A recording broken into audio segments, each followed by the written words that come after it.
Zac Efron got mega jacked for Baywatch, but he still managed to level up his physique for the upcoming wrestling biopic, The Iron Claw. Zac Efron is back at it again, leveling up his physique for his new movie. From being an absolute twig in the High School Musical series to overnight getting dieseled as hell for his movie in Baywatch. Many people speculate it's steroids. I think it's steroids. If you know anything about lifting, you know what he did. So with all that being said, I'm going to watch the video on how Zac Efron got jacked, and I'm going to be giving my take on it. Let's hop right into it. So for a little bit of background, Zac Efron is going to be playing a famous wrestler. And in order for him to get huge, he's going to have to gain a serious amount of muscle mass while not gaining much fat in a short period of time. If that's not a sign of steroid use, then I don't know what is. But, let's hear him out. Let's see what they have to say.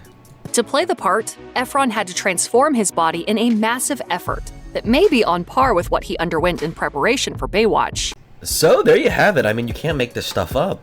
If he's going to get to the shape he is in Baywatch, he's going to have to blast a little bit of Tren, a little bit of Anavar. And I know you're saying, like, Jacob, don't jump to conclusions, right? Maybe you don't know. Well, he even admitted into an article on that he did take a performance-enhancing drug. The actor then took that knowledge and used it to accomplish the new goal of increasing his bulk considerably. Wow, look at the GH gut and face on this guy. It is absolutely absurd. But here's a little fun fact if you didn't know. Not all the time, but typically in the fitness industry, bulk is sort of a code for I'm going to hop on sauce, I'm going to gain a little bit of fat, and then I'm going to cut, and that's when they're on cycle. They hide the cycle with the fat and the bulk. It makes it a lot easier for them. Not all the time, but typically. Burning fat. The actor relished the process because it would make him crave foods he should be eating, like sweet potatoes, beets, and kale, instead of the junk that would just make his goals harder to accomplish. Okay, but the one good thing about these transformations are they get the guys on amazing diets. Now, the only problem with what she said was, if he was actually on this diet, they're all great foods to have, but you need to get on a sustainable diet. It's not really a diet, it should be a lifestyle. If it's not sustainable, then you shouldn't do it. Now, I understand that he has to get in peak physical condition in order to play the role, so you're going to have to go through drastic measures. But sustainability is key. On the other hand, the extreme steps it took to maintain the chiseled abs of a Greek god were eventually not worth it. A few years after the film was released, Efron admitted to Men's Health. I started to develop insomnia, and I fell into a pretty bad depression for a long time. Something about that experience burned me out. I had a really hard time recentering. Despite the dark moments, Efron learned a lot from that experience. So the problem with these insane transformations is, yeah, you look good, but can also ruin your mental health. That's why these bodybuilders, when they go into this huge caloric deficit, have terrible body dysmorphia afterwards, because when you get that lean and that shredded for an extended period of time, it can really mess up your hormones. But also, these are side effects of steroid use, which, would explain his physique. No, I do think he had a pretty natty achievable physique, but in the time frame that it happened, and you can just tell by his graininess, I don't think he did it naturally. Men's Health.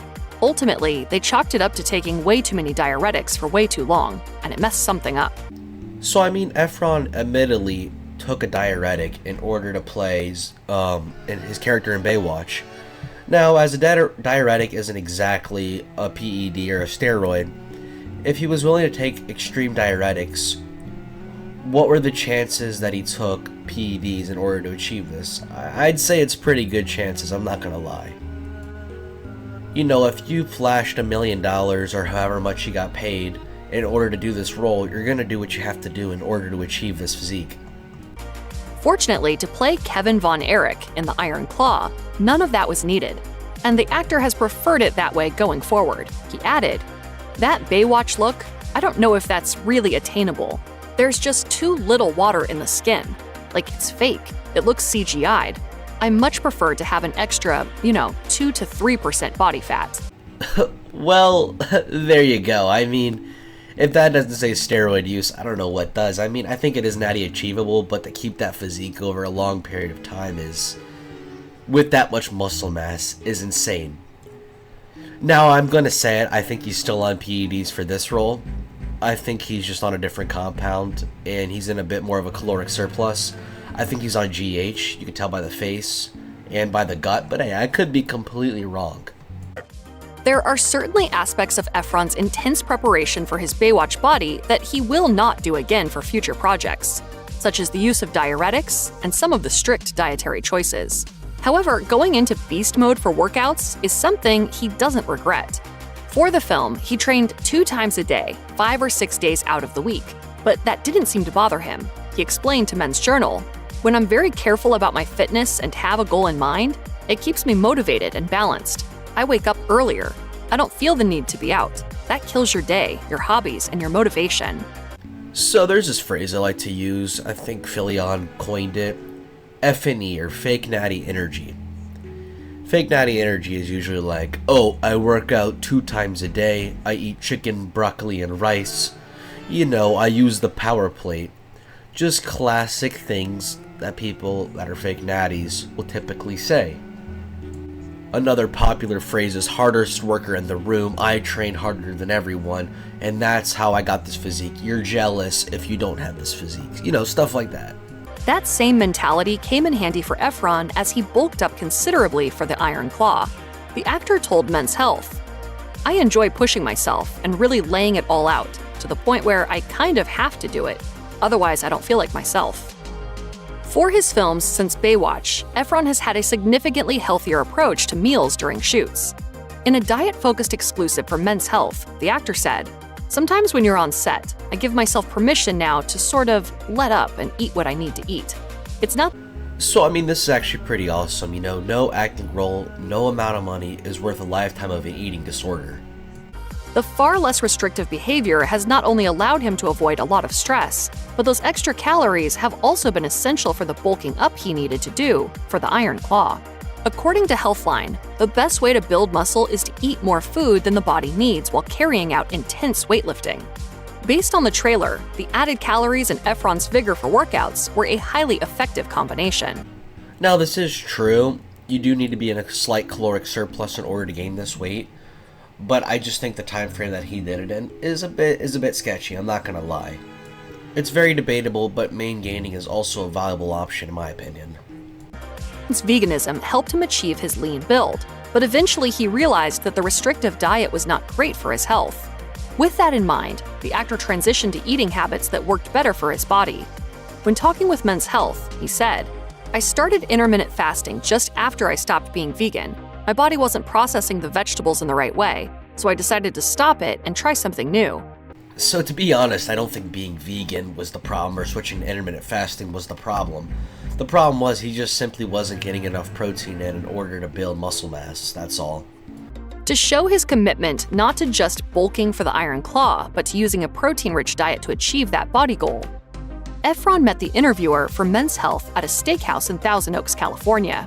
The proof that his veganism was long over came as he ordered a Wagyu steak and sides, along with a seafood tower to start it all off. Efron then went on to explain that the switch to focusing on protein-heavy foods made him feel significantly less exhausted after intense workouts. You see, this is exactly what I'm saying. It wasn't necessarily being vegan that was the issue. It was just not getting enough protein. But to have more energy, you also need carbohydrates, which I think people also forget. Carbs are not evil, they're not the devil, they're very beneficial to you. That's why you might have like a piece of candy or a Rice Krispie treat before the gym. It gives you the nice energy, creates more blood flow, and gives you a better pump. Watch, Efron pushed his body to the max and paid the price afterwards by throwing out his back, tearing his ACL, breaking his wrist, and dislocating his shoulder. The actor learned his lesson the hard way that if he was going into beast mode, he must also be just as extreme in his recovery. Through his Instagram, Efron shares his extreme but successful solutions to relax his muscles. So in case you didn't know, PEDs and steroids are also very good for recovery, not only to build muscle. Are you really expecting to believe that he didn't take BPC 157 or any type of peptides, stem cells, whatever the case may be, with his millions of dollars in order to heal up quick? I just don't believe it. Not to mention that he would have doctor supervision throughout the whole thing. But honestly, could you blame him? why would you not utilize all that money and resources to be the best possible version of yourself? Like entering a cryotherapy chamber post-workout. But of all the methods that the actor adopted, immersing himself in ice-cold water gave him the best results. He told Men's Health how ice baths had become a vital part of his routine. "It's my favorite part of the day. Before is when it's most miserable, and when you finally just commit and jump in there. From that point forward, you've conquered something deep within you. You do not want to get cold. That's the simplest philosophy. Anything you don't want to do, make it a habit." Given the high level of strain he had to put his muscles through in the bodybuilding process for the Iron Claw, it sounds like the freezing cold recovery is exactly what he needed. Now, ice baths and cryo are amazing. They're not going to have super physiological healing powers.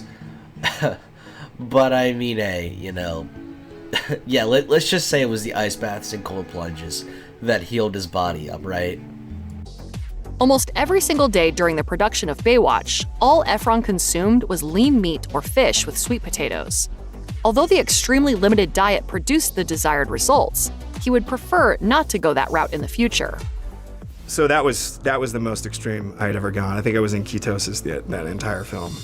To play Kevin Von Erich in the Iron Claw, Efron still relied on unprocessed, nutrient-rich foods, but incorporated a good amount of variety as well. When talking with Men's Health, the actor laid out his improved regimen in full, saying, "First meal of the day usually starts with bone broth. I really love bone broth. It's satisfying and it's good for your stomach. Moving on to something more substantial, his next meal typically consisted of some sort of veggies with a really clean source of protein, whether it's chicken, beef, venison, elk, anything." Efron then ended with the most calorie-dense part of the day, to provide his muscles with the energy needed to bulk up. He told Men's Health, "I usually have my highest carbohydrate meal sort of in the evening. That's usually another really good source of meat and healthy carbohydrate, like sweet potatoes or quinoa." Okay, so this diet definitely seems a lot more sustainable than his previous Baywatch diet, and I like how he added in the carbohydrates, so now he's not going to be lacking in the energy. When an actor undergoes a major body transformation for a role, Steroids. Ugh. Oh, shoot. I'm sorry. But yeah, I mean, typically when these actors go through huge transformations in the short period of time, gaining huge muscle mass, or leaning down right away, they hop on the sauce. I mean, I could be completely wrong. I hope I'm wrong. I hope he did this naturally. But, the point is, Efron could be potentially, he could be helping out a lot of people on their fitness journey. They see his body. It could motivate them. Downsides are, he is promoting unrealistic body standards if he is on the sauce. I don't have a problem with steroid use. I have a problem with dishonesty and lying. That's all. So I think that'll pretty much wrap it up for today. If you enjoyed, leave a like, comment, subscribe. I'll see y'all next time. Peace out.